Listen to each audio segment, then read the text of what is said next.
But if you gave me 1,000 interchanges and a Ghana card, I'll choose the Ghana card. Sabuso. Come on. Let your boy. Bawumia Dauruma, Betiti. Bawumia Dauruma. That's all. The Ghana card. The other. Ghana card is a Bibia. It's Bibia, and a Ghana card don't seem to share the card. Oh, sister. I'm there for my dear and mamma wife.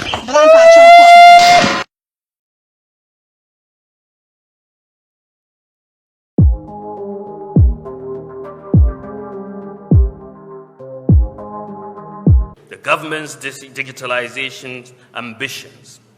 We pursue digitalization not for its own sake, but as a vehicle to solve problems faced by ordinary Ghanaians and transform the economy. Through digitalization, government has been able to solve many problems that have faced Ghanaians. Some of the problems go back to the period before and since independence. We inherited a problem of no unique national identification system. This had been with us since independence. We have implemented the national identification system of the Ghana card. And we have today 16 million Ghanaians with unique identities. And that is a major transformation. A lot of people sometimes don't even appreciate what the impact of the Ghana card is. But if you gave me 1,000 interchanges and a Ghana card, I'll choose the Ghana card.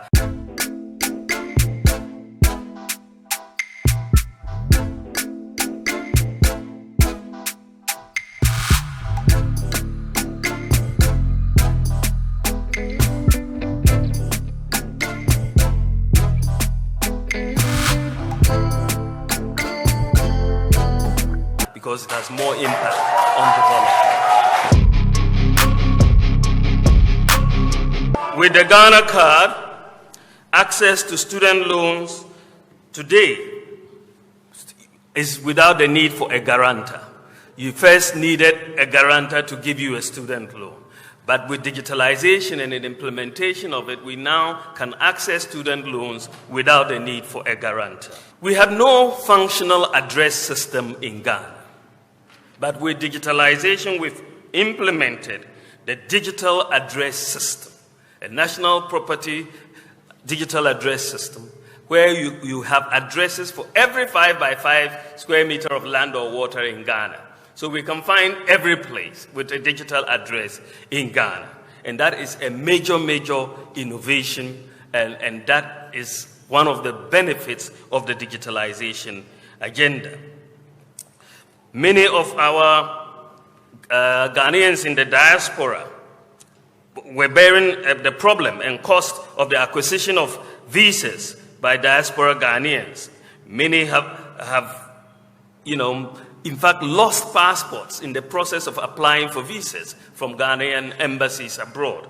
But we have obtained ICAO certification for the Ghana card to be used as a travel document for travel to Ghana from abroad without the need for a visa, and you'll be able to go.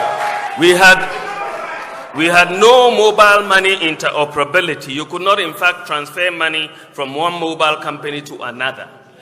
Today, we have instituted mobile money interoperability.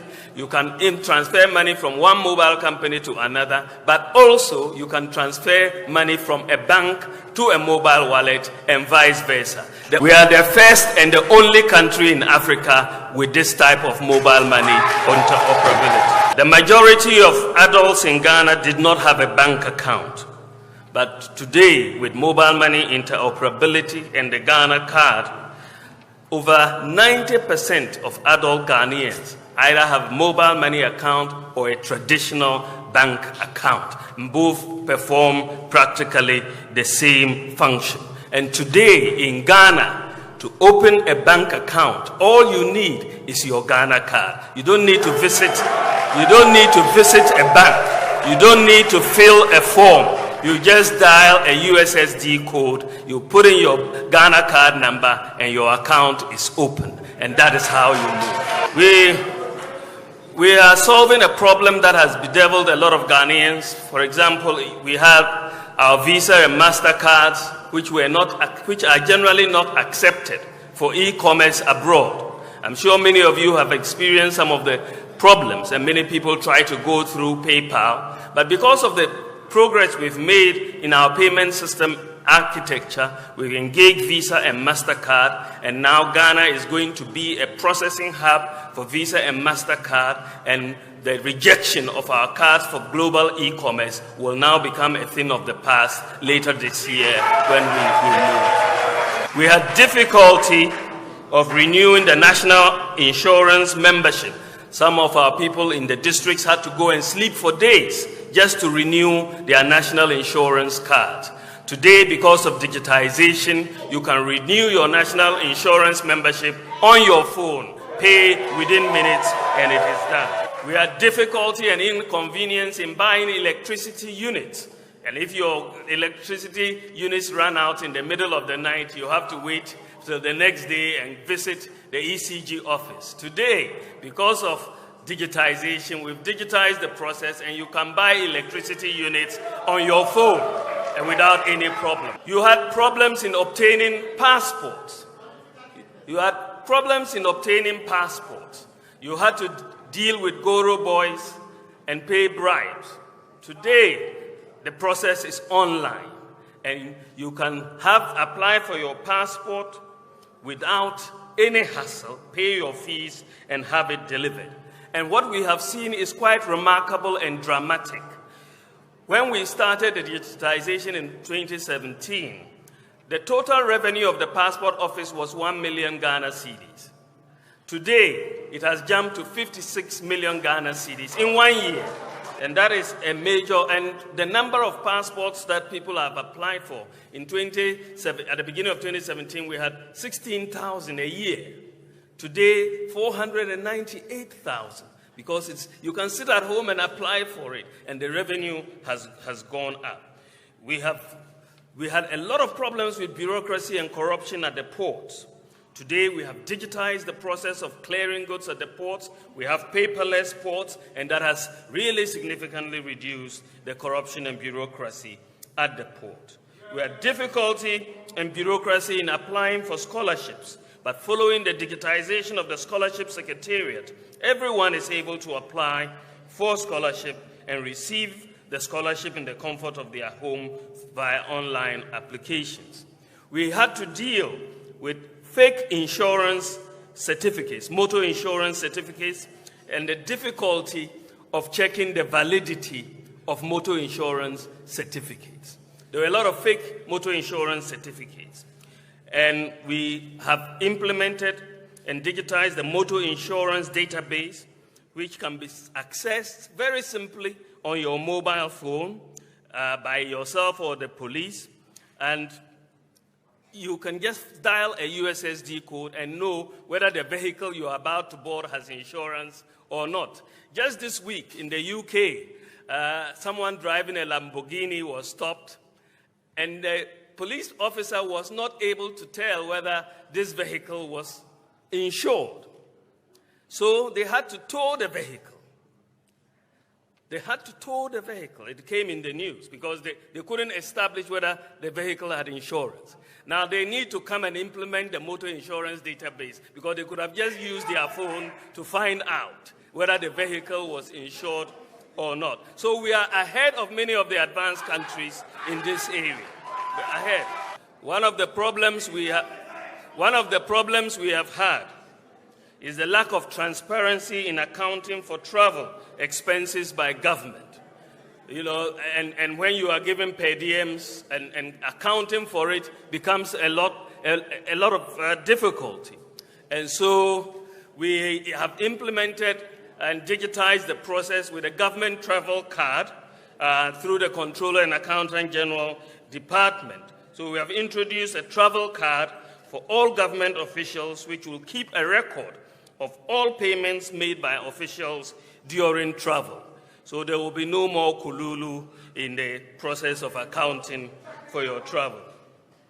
Very few people, when we came into office, only 4% of the adult population of Ghana had tax identification numbers.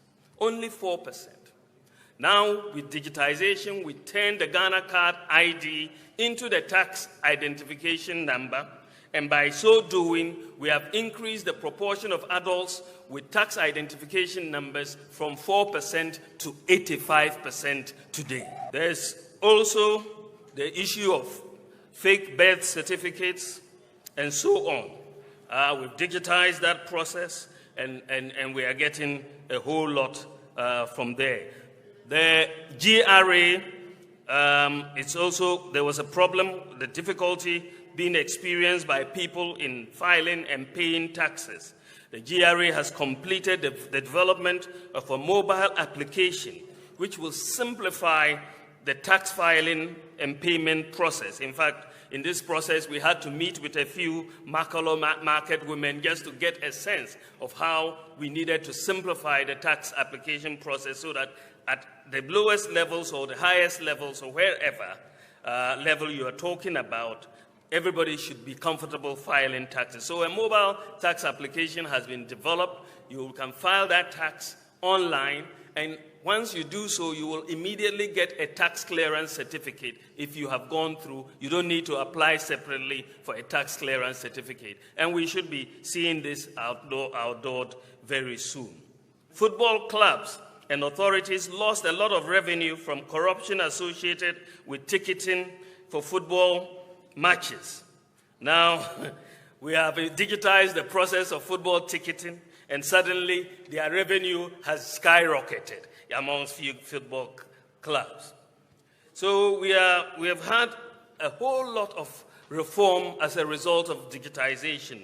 We had difficulty in accessing medicines and blood in remote areas, and we have introduced drones in the delivery of critical medicines, vaccines, and blood to people in remote parts of the country. Ghana has the largest medical drone delivery service in the world, the whole world. We have 6 zipline distribution centers in Omenako, Mpanya, Vopsi, Sefewioso, Ketikrachi, and Enum. We are just left with 2 more to be done, which would complete in Funsi and in Techiman, also Kintampo, so that with those 2, we would then be covering the whole of Ghana, right? We have just 2 more to cover the whole of Ghana with delivery of medicines, blood, vaccines by drones. And it is saving lives every day.